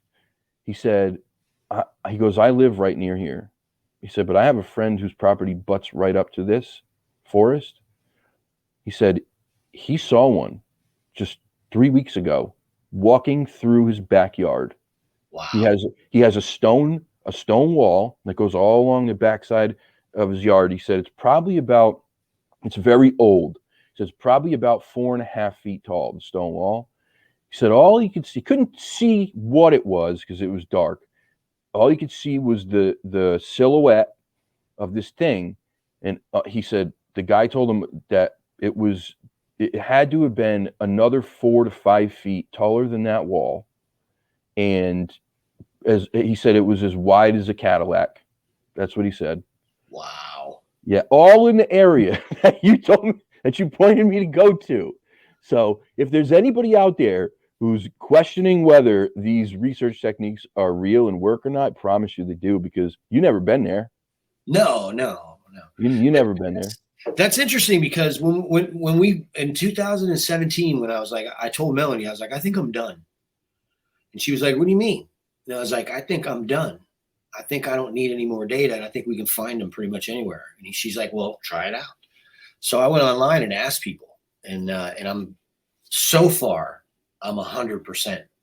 I literally, the first time on a 100-mile shot, circled the guy's research area. That's crazy. The exact research area where he's finding structures. So the formula is accurate, man, and it pleases me. This could have went another way. I didn't know you were going to tell me that. I had no idea that's because when you sent me an email, I wasn't clear on that's what it was. And I thought maybe, oh, this is from his research area. But that makes me very happy that from the satellite area that we examined, because we applied our formula. Mm-hmm. There's 4 or 5 conditions. They don't exist anywhere else but these areas. And if you get those 4 or 5 conditions, it's 50-50, I think. It worked, man. And so I've been planning to go back. I've been planning to go back. I want to get another camera first, because I have this big Canon EOS M50. It's a good camera, but I had one of those cameras. They're nice. It's a good camera. It takes clear pictures, beautiful pictures, but it's a big old heavy, it's a pain in the ass to carry around. And I know, I get it. A couple of those. Yeah, you guys have, yeah. But I want to get a GoPro, and I want to get the Osmo that you talked about. Osmo's the bomb. That's what you said. This camera is the bomb. I just got to tell you, man, it is. And this thing is weird in that while you're walking, it will blur the foreground and give you clear inside the tree line. That's the exact opposite of every camera I've ever used. That's so crazy. I mean, man, clarity inside the tree line. It's like it's programmed to go one layer inside. You know what I mean? Yeah. It's the best camera I've ever used for it, and it doesn't look like anything. It's about that big. It's like big. Yeah. Gimbal, I think, is why it's such a good camera, because you're constantly stabilized by gravity. Right. Yeah, it's awesome. So. Yeah, try doing that with a big lunky, Canon. Not too easy when you're trying to troop through the woods and all that. But that's right. So I want to get those two, and I picked up. I just ordered another recorder. What is that thing called? 1MN or whatever the heck it's called. Audio recorder? Yeah, hold on. I'll tell you what it is right now. It's like the industry standard everybody uses. Yeah, probably. Yeah. It's like multi-directional. Yeah, that thing. Those are good to leave in a place. The omnidirectional, you want to purchase those for when you plan on leaving it somewhere. Right. Pick sound up from every direction, Whereas if you're using a unidirectional, then you want to be there to kind of record and then point it, circumference going, and that way you can kind of pick up with your own ears and all that stuff too. I'm going to try to do this a little differently too. I'm going to try to do it like what you talked about with Carrie, how you guys were shooting. There's only one of me.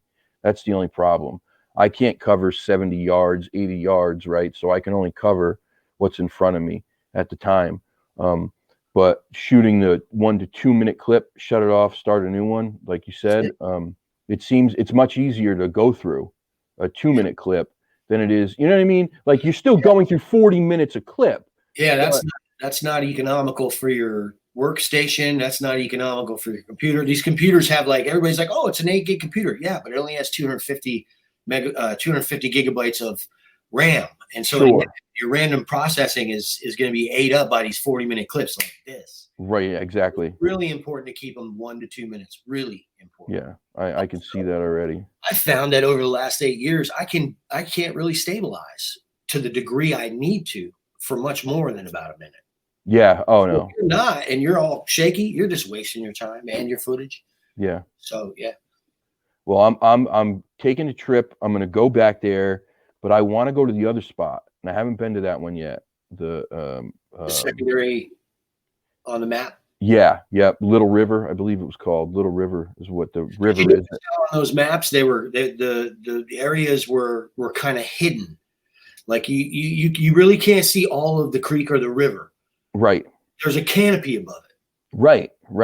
It's a very important thing to note for your future understanding of where to look. Okay.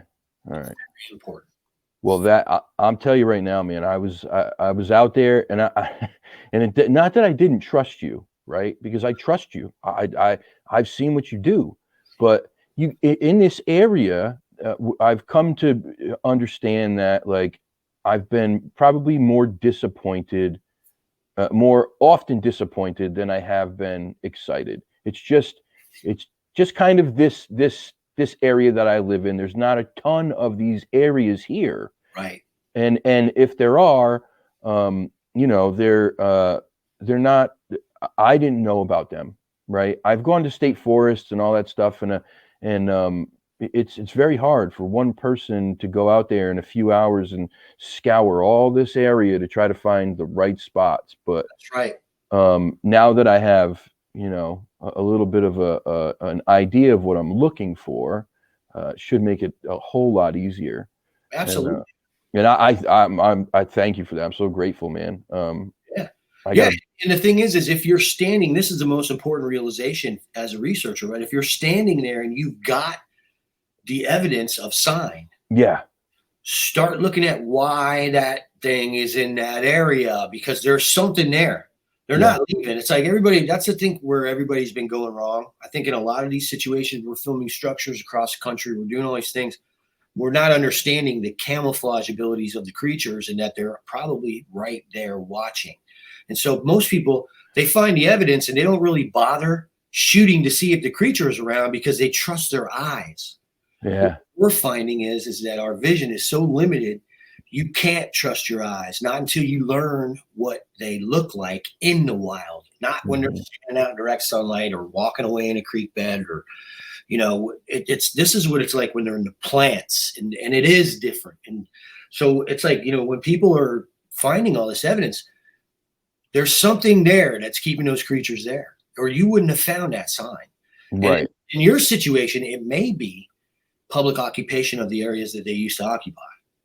It could be. I mean, the area that we looked at wasn't that far. Like, no. I think I may have even told you one of the things. Look at the churches, to go out by where the churches were. I'm telling you right now, man, that is a gold mine on a Sunday morning. Are you kidding me? They're singing. Get yourself a nice wood church with a good bit of forest behind it. Nice dumpster for all those, like, what do they call them? Potluck dinners. Yeah. I guarantee you, these hominoids are smart. They're opportunistic. They take advantage of any opportunity. Yeah. The economy of motion tells you that if you waste a lot of calories, you're going to be starving. Sure. That poster looks inviting. You know what I mean? And you got the singing going on and all this stuff. To me, I understand how curious they are. And the fact that a free meal is a free meal. Well, you got singing and free food. It sounds like a good time. You check behind that church. I guarantee you find some. I got to go. That's when you said it. When you said it, I'm going, man, I don't even go to church. Why would you? No, I'm just kidding. That was a joke, everybody. Don't get mad at me, please. You may even what we found is that in these little solutions that we've gleaned from data, when we found it, when we go check these areas, sometimes we run into an eyewitness. Yeah. Right where we're talking about, and the guy's like, "Oh yeah, I saw one out by the dumpster 2 weeks ago." It's like, yeah. Well, look what happened. I told you that guy, his buddy lives butted right up to this area. He's like, "Oh yeah, he he saw one in his backyard a week ago, 2 weeks ago, whatever it was. Yeah, it's like funny because this is the stuff that is really what needs to come out, that it's easier than people think, because they're there and there's lots of them. There's lots of them. They're there. They're just really smart. And obviously there's something going on with us, because if you think about how a race of anthropoids refuses to communicate with us, it kind of lends credibility to somehow we disappeared here. Right. Why are they avoiding us? Well, we lost all connection to the earth. We lost the connection to what we came from. You know what I mean? Yeah. And it's like, looking at the real residents. What we see when we go in the field is that the more we research over the years, and it really only took a couple of years before we were saying this, was that we find ourselves at odds with the environments they're symbiotic in. Yeah. And that points a stiff finger at yourself. Why am I covered in clothing when it's 105 degrees? Yeah. If I take my shirt off, the mosquitoes will kill me. And it's the truth. But they don't have that. They don't have that, And in looking at all of this, it really does create that separation. And it's like, I got to be honest with you, man. Food doesn't even taste the same anymore, man. I look around and I see a play and a bunch of sick players. And it really does. It's one of those things where doing this has exposed us to truths that I personally would rather have not known. And it's got nothing to do with Bigfoot. It's got everything to do with feeling let down by the society I live in. And it really is a tragedy. It's a humanitarian issue that should have been taken seriously when the opportunity presented itself early on. And it wasn't. It was made to look ridiculous, and that's the way it's been ever since. But the reality is if you take it down to what is this thing that we're talking about, we're really talking about another species of human type being. And looking at that, I run into a lot of difficulty with the scientific community and this whole we don't see anything out there, and the general attitude that really Americans who don't have degrees, who see Sasquatch, aren't smart enough to tell the difference between the usual suspects and what they're telling you they saw. Yeah, it comes down to that. It's a kick in the balls when they say that. It's like, come on, man. Like, I can't tell the difference between a 9-foot, 700, 800 pound monster with frontward facing eyes. You know what I mean? Yeah. Like, this is not a bear with eyes, that are kind of separated over here. This is not like this is a humanoid. Like, this thing is. And it's the same type of insult that early settlers on the Eastern Seaboard experienced when scientific foundations would show up and steal these bones out of the mounds they were finding when they, develop a piece of property. There's a big hill in the backyard. Well, let's go get it out of there. They dig it up, and there's a stone grave underneath it, aligned to a celestial event with a 13-foot giant and a shield and a spear. And these people have seen it. Mm-hmm. And in the newspaper article, it says Foundation says they found a woolly mammoth. Yeah. And it's like, who is not standing up for the truth for 200 years? Who is it that is allowing this? Everyone. Mm-hmm. Every single one of these homeowners. Nobody stepped and fought. Yep. And in the end, their description was not what was given. No. And so why is this occurring, and who is it? And it's like you start looking around, and what I've seen is that the general public polices themselves, man. At this point, they're policing themselves over all these issues. And it's an uncomfortable topic. It involves personal change in a bunch of different ways. And I was talking with, I was watching a conversation last night, rolling through footage, because Mel and I are doing a dedication to Carrie. So we're going through all of our personal footage and all the footage that we've seen. And I'm putting it to a song that Carrie loved that I wrote. And it was his favorite song, man. And so we were going through it last night, and we're hearing all of these same things. This rings true in all of the footage and all of the interviews that we've conducted and all of this stuff. is, and Carrie and I agreed on it, man. It's these people are policing themselves with the ideas that are easy to digest. And it's the ideas that won't force any change. Yeah. It's the easier, softer way. And it comes down to, and it does take a certain amount of tenacity to do the job, but it takes unreal tenacity to keep doing it. And man, it's like, it wears you out. And that's just, going in the field. That doesn't include doing the movie and all the stuff that comes with it and managing things. And, it's a tough thing to do something that's never been done before. And we said, that's what we want to do. That's not a shot to Bigfoot researchers. What we wanted to do was show people what it would take and how the whole thing was going to unfold. We invited everybody in from day one, and in front of the mistakes, in front of all of the bloopers, in front of all of the being wrong. This was about showing the truth and public transparency and how this can we get it done? But this is how we're doing it, and we're showing. And from day one, we've been doing that. We're going to keep doing that now, especially because of what happened with Carrie. We lost a dear friend. And this is something that Carrie and I took years crafting. And I look at what's going on, and there's no way in hell we're not going to keep doing it. So, Melanie and I are working behind the scenes on a daily basis and trying to forward Crypto Odyssey and continue the crypto reality research, which is basically the baseline of Crypto Odyssey, Sure.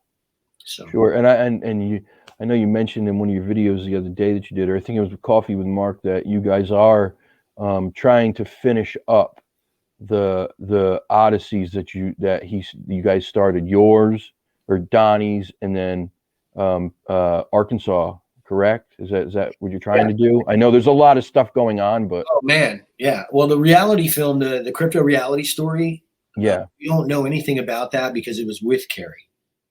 It was in his truck. All of the footage that Carrie shot, all his computer, we were editing via phone for weeks while he was in the oil field.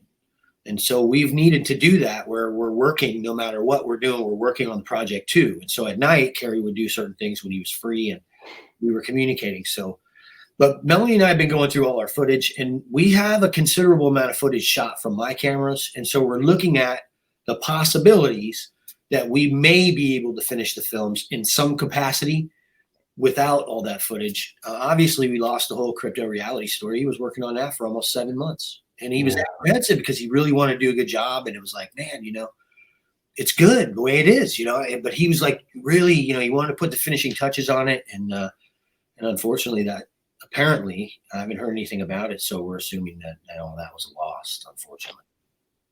Man, it's just such a tragedy, Mark. It's crazy. It is, man. It is crazy. And I have people message me like constantly, like literally, like still daily, because I made a tribute to him just because I thought it was the right thing to do. Like he impacted my life in a way that is hard to try to explain to people. Like for only knowing someone a month and a half, like the amount of help and knowledge that he gave me in that month and a half, and just that belief in me, like even if he didn't believe in me, he made me believe that he did, and that made me believe in myself. You know what I'm saying? So good. Right. So I made the tribute, and so people have messaged me constantly, just saying like, it's still just so hard to believe because he was kind of larger than life in a certain way, Yeah. I mean, Carrie wanted to get this done. And, sure. He was like, even in 2015 when he contacted us, he just wouldn't take no for an answer, man. You know what I mean? Melanie were like, man, this guy's like, he won't stop. Like he really wants to, get involved in this, and he was tenacious, but he ended up in my house. At the end of the day, man, he's been in my house many times for many weeks. Yeah. And, staying for days at a time. Sometimes early on, he was coming for weeks at a time, and we were teaching him and showing him how to use Final Cut and helping him to to get to where he eventually was able to do Bigfoot Odyssey, which was, it's just an awesome thing that he accomplished, Yeah. And looking at everything that's gone on, it in the last couple of weeks, it's been very hard to deal with those things because we lost, our greatest friend. Crypto reality, in that side of it, the greatest friend that crypto reality ever had. But more importantly, he was a very close personal friend to my wife and I. Yeah. Close. And, you don't let often people come to your house, let alone all those times. And in looking at it, man, we had a lot in common and we were good friends. And I look at it and it's like, when I heard the news, it was almost like before I answered the phone, I just sank. Everything, like the blood drained out of me because, I got a phone call at the wrong time, man. And I already knew something was going on because he hadn't returned my calls. And it was like, you're supposed to be at my house the next day. And so I talked to him that day, Yeah, man, I know. He invited me back on the show on Sunday. I did the show Friday. So he didn't have time to finish my second encounter and what I was doing out here, and he wanted to hear it. So he said, why don't you come back on Sunday? And I was like, of course I'll come back on Sunday. So Friday show ends. We talked for a little bit after the show. Saturday, he calls me and he just to make sure we're still on for tomorrow. I said, yeah, I'm good, man. We're good. Sunday comes and he was at work. He was at the oil fields and he texts me and he says, man, I'm going to have to postpone the show. I'm having all kind of problems here, like at the job site. And I was like, dude, don't worry about it. Like, worry about whatever you got to worry about. The least of your worries is that, like, I'm nobody. Like, you just do whatever you got to do. He called me after work and we spoke on the phone for, I don't know, maybe 15 or 20 minutes. And he was telling me, he's like, I'm going home and then I'm going to Mark's. Said I got a big week of filming down there, editing, trying to finish up this project. And he said, I'll get you on the week that I get back. But yeah, he was, he talked about it often when we talked. Man, but I'm trying. I look at things and I try to, it's like I think we all do this where we try to make sense out of stuff that's going on, and I can't make any sense out of any of it. Nope. It doesn't make any sense to me. It's senseless, and I'm very hurt and disappointed by just what happened. It's just, I picked up the phone the other day and tried to call him by accident, and it's like, instantly burst, into tears, and I have a very soft spot for him because he supported us in what we were doing for so long, and publicly. I mean, and it takes a certain amount of character to stand behind something and believe in it to the extent where you will speak publicly about it. Sure. As him having been with us and experienced it all, he had that core understanding because of that, And so when he passed, a huge piece of me was, pretty much lost. And so just trying to move forward, it's real important to us that we stay with what Carrie and I talked about because I committed to it fully. And so I'm just going to keep doing it. Well, man, I'm sorry. I didn't say that. I should have said that in the beginning of this whole film. I'm sorry. I know you guys were wicked close. He talked about you. I laughed because he said crazy MFer. yeah. And then he said one day, he goes, man, I couldn't do these films without him. And I said, yeah, I get it. He goes, no, you don't get it. He goes, he's a special kind of madman. That's what he said. Yeah. Oh man. Yeah. But it was a term of endearment. It was a term of endearment. I know that he called me that. He's calling me that all the time, man. But I remember also I was thinking the other day, and I was like, we were leaving, and it was at night, and I thought something was going on, and I didn't understand it. And I said something to him, and he goes, oh man. He's like, I ain't going no bushes without you, bro. And I remember thinking to myself, funny that he said that. He's like, and I kept thinking about it. And I go, that's reality, isn't it? Yeah. You're not anywhere near these things. You know what I mean? It's like he goes to Florida, and and he's in it. I watched the video you put up the other day. It was crazy. You could see him. He was like Oh, they were all around us too. all around. Yeah, Yeah. man. Yeah, they were all around us in that footage. And he literally, well, I didn't show it, and you know, I've been looking for the footage and the movie, but there's an interview with him 10 minutes before that.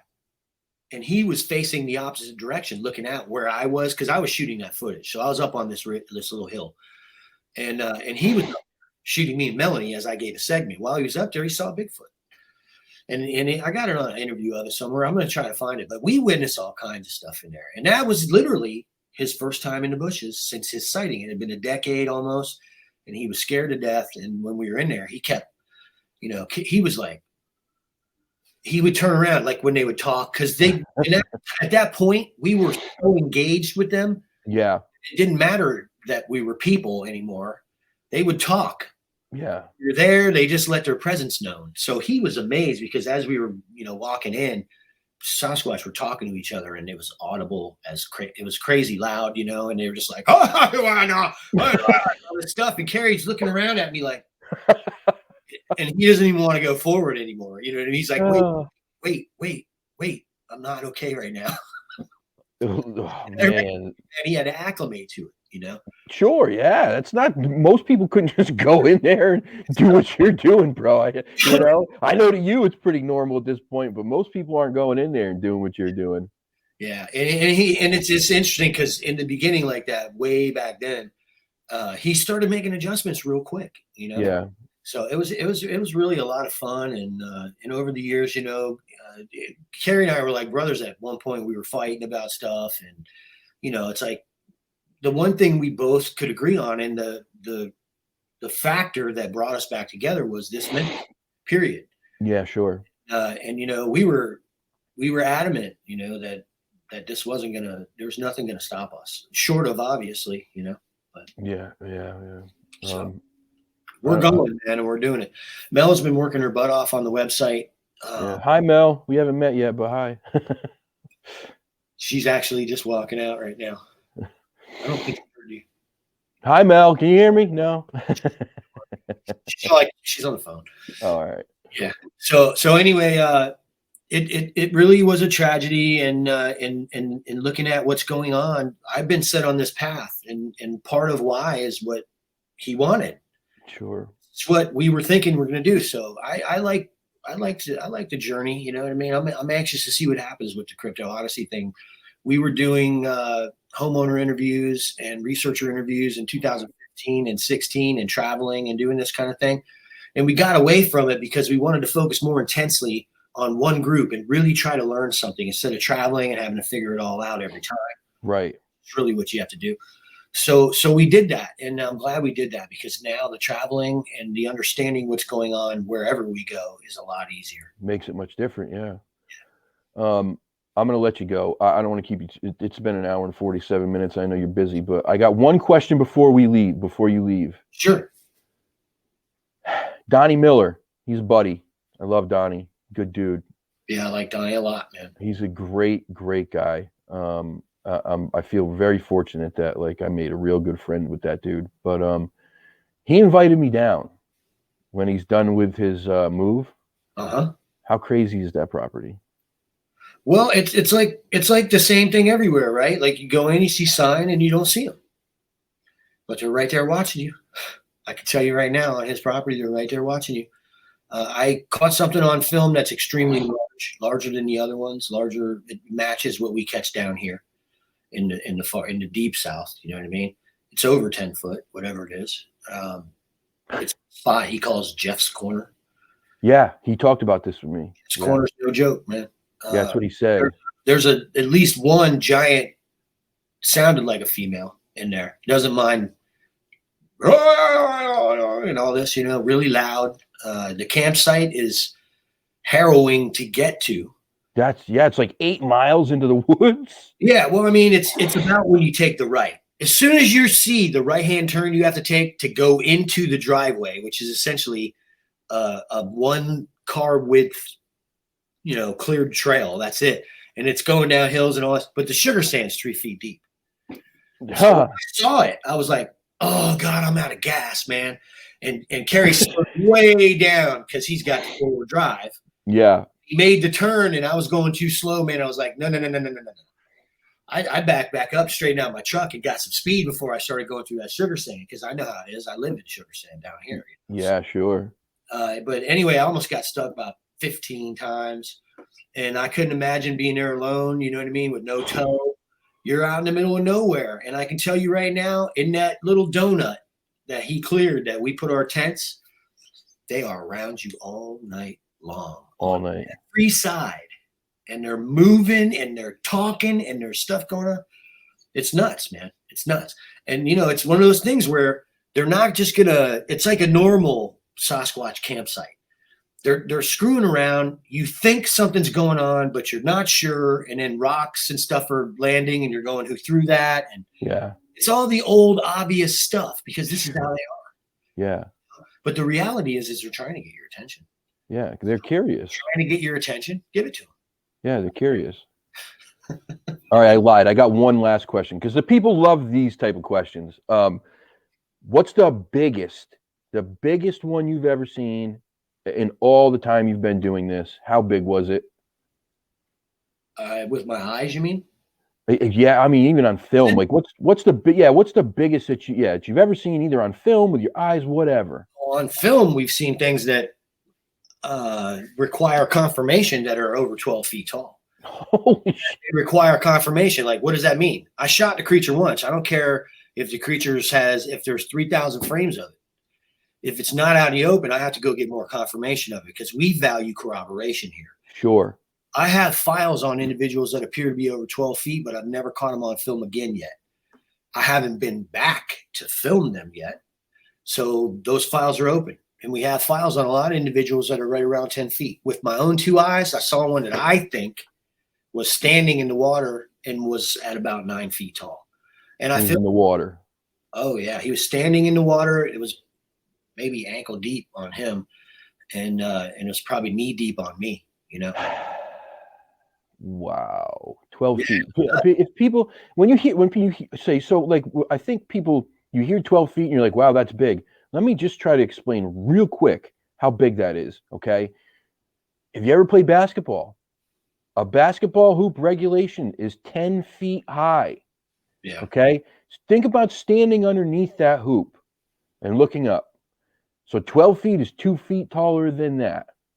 That is massive. Yeah. Well, it's a giant. It's a giant. Right. Yeah. It's a giant. Something I want to say too, right before we go. Yeah. What we're finding is that there's a high probability that Patty was nowhere near full grown. And how big do they think she was? Around 8? Somewhere in there, yeah. And that may be, you know, obviously with the breast, that's probably a female, but we're finding that there are creatures out there, whether they're male or female, we haven't been able to ascertain. They do have more rugged features, and their features match what we believe are male Sasquatch. But sure, what we're seeing is there's a high probability that some of these creatures, along with what Ketchum said, that there's an archetype, there's a hierarchy within that, and there are individuals that can express in much more pure Sasquatch DNA. And she said those creatures are very special and very, very large, much larger than the ones that people are seeing. Or we would be having a very different conversation about Sasquatch. And what she said is she thinks that the bigger ones are really, really old, really, really experienced, and made all the mistakes, and they don't make very many. So they stay hidden. Can I just tell you real quick? The one I saw in Bridgewater, okay. When I talked about this encounter, that little voice in my head told me to try to be as conservative about it as possible, because people are going to think you're nuts if you tell them really how big I thought it was. Right. If I'm being dead honest, like if I really am being dead honest, I said this thing was 10. When I looked at this thing from where I was standing, I really thought, okay, this guy's got to be 12 feet tall at least. And he had to have weighed in excess of 1,200 pounds, Mark. I promise you, on everything. the density of the muscle, the like you could just see that it was so thick and like and he was old. He had gray hair. He had scars on him. He had weathered skin. His hands were like I can't even describe what they were because I've never seen anything like it. But they were just so big, man. Yeah. And the head, like it was like a totem. Yeah, that's the thing, right? Like we have shots with one of our research buddies, man, Mike V. He's in a shot, and it's in a video on our YouTube channel. You can watch that film, man. You're going to see things in there that appear to have heads the size of a man's torso. Dragon, when he's laying down in the ground looking out those bushes, the one you call Dragon. It's incredible, right? Dude, his head looks like it's immense, bro. Look, looks like I could fit my fist in his nostril. It's nuts, and it's footage like that one, and then really in the last 3.5 years, when we learned. It's funny because when we learned to see them, is when we started picking up on all this. I was looking in. I have a film belt, is the way I'll describe it. From the top of the bush is about 4 feet, and we concentrate on that. Now we're filming, so we get everything. Yep. You concentrate on a belt because usually they're walking around and they're around 8 feet tall, man. Well, I went back and started looking at our footage once we started finding big ones, and you can move that belt further up. And dude, those creatures were there the whole time. We just moved on because we didn't think things like that existed. Yeah. And it's still, for a couple of years, I kept putting them on the editing room floor saying there's no confirmation. This is ridiculous. It has to be pareidolia. The thing's head's as big as a man's torso. Yeah. That's impossible. I would throw it on the ground. Never put it in our films. And I hear stories, people talking about this, and I'm like, that's ridiculous. That's ridiculous. But, when you start seeing things moving cypress trees out of the way, and I'm talking about a cypress tree. You know what I mean? It's like there's something came through here and moved, pushed over us. The cypress tree is pushed over, and there's a 22-inch track right there. Yeah, that's a. You can't deny it. Then the footage starts making sense, and you're like, man, so. Yeah, we think they get a lot bigger than people think. Well, there again, it was a probably 30-foot tall oak tree, uprooted. I don't know how big around. I'm not great with math, but if I had to guess, probably about that big around, right? Root ball attached and all, and it's 25 feet up in a tree, suspended in midair in the triangle, just and it's shoved down into where the tree splits like this. All the bark in that V is gone, and this thing looks like you couldn't pull it out of there with a machine, and right. it's suspended perfectly, and that's 25 feet in the air. That's kind of stuff that you see, and and it's like, okay, well, this is what I see when I see that. I don't see a Sasquatch doing that. I see the giant. And I think they're Sasquatch, but I don't call them Sasquatch. They're giants, man. They're giants, yeah. It's like talking about that area in the Pacific Northwest that has all those giant ancient trees ripped out of the ground and stuck back in upside down. Upside down, yep. Those aren't Bigfoot that we picture as Bigfoot doing that. Those are giants, man. Those trees weigh 6,000 pounds, 10,000 pounds, 20,000 pounds. Some of those trees are immense, man. I'm talking about, 12 feet around in diameter. Yeah. Down, jammed into the ground 10 feet. Yeah. That's a giant. That's not Patty. I heard a guy the other day, not too long ago, talking about how there've been reports in certain mountain ranges of giants that people once in a great while would see these things that were 16 feet tall. It's nuts. Nuts, man. Nuts. But yet the anecdotes exist. Yeah. When you got, presidents in history talking about it. Yeah. The giants, all this stuff, and then of course in hindsight it gets twisted around by the academics and means something else. That's not what it means, sir. Yeah, right. I'm sorry. I thought the man spoke his mind. It is Abraham Lincoln. That was a great imitation though. That's good. Well, listen, man. This was awesome. This was a great show. I'm so super excited to put this up tonight. I can't even tell you. That makes me happy. You were a wonderful guest. You've helped me already incredibly with that, with your data and your research. I'm gonna film that whole thing over the course of a couple weeks. I'm gonna put together what I can, see what I can find. I'm not really good at it. It's still kind of new to me, searching through all that stuff, you know. Yeah. And I don't have great editing software yet either. Like I just started this all kind of on a whim, like this part of it. You know what I mean? It was all for fun before. Now it's like a little different. Any questions about any of that stuff?